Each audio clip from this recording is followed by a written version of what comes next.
May question po ako. Go! Magkapatid po ba kayo ni Bossing tsaka ni Tito Sen? Ah, Kasi po pareho kayo ng apelyido Soto. alam mo, pag namamalengke ako, pag punta ako sa grocery, sabihin ng mga tao, oh, yan yung kapatid ni Bossing. Kasi nga, pareho kami na apelido, di ba? Actually, sila ay aking mga bayaw. Alam mo ba yung bayaw? Ano po yun? Nakilala mo na ba si Tito Maru, yung kapatid nila?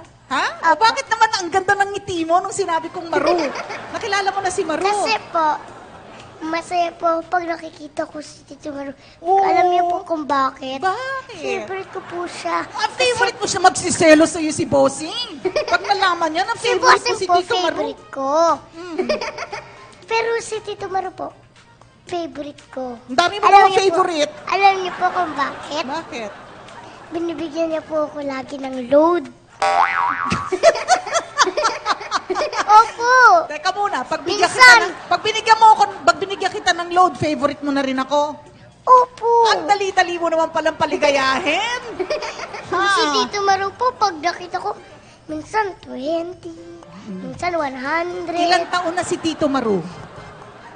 Ilang taon na po ba siya? Hindi ko pwedeng sabihin sa'yo, baka yung buhay ko medyo malagay sa alanganin pag binuko ko yung tunay na edad mo. Si Tito Maru, dati kong asawa.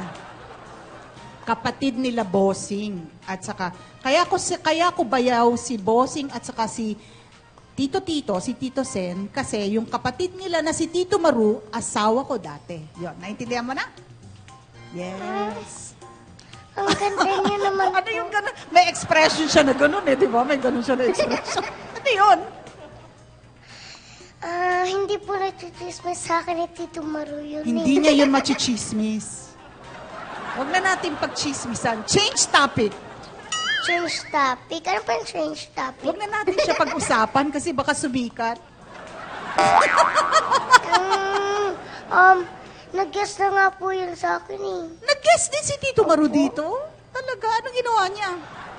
Pinachacha mo rin? Tsaka po si Tito Val, Tito Val. Tito Sen. Sino ang pinakamatanda sa kanilang apat? Tingin mo. Alam Sino ko po- pinakamatanda? Tito Alam ko po Val? nung nag-guess sila, si Tito Val. Tito Val ba ang pinakamatanda? Opo Pero daw. siya mukhang bagets, no? Diba? Si Tito Maru po, sabi niya, siya po yung pinakabata. Lagi naman ganun yun eh. Intindihin mo na.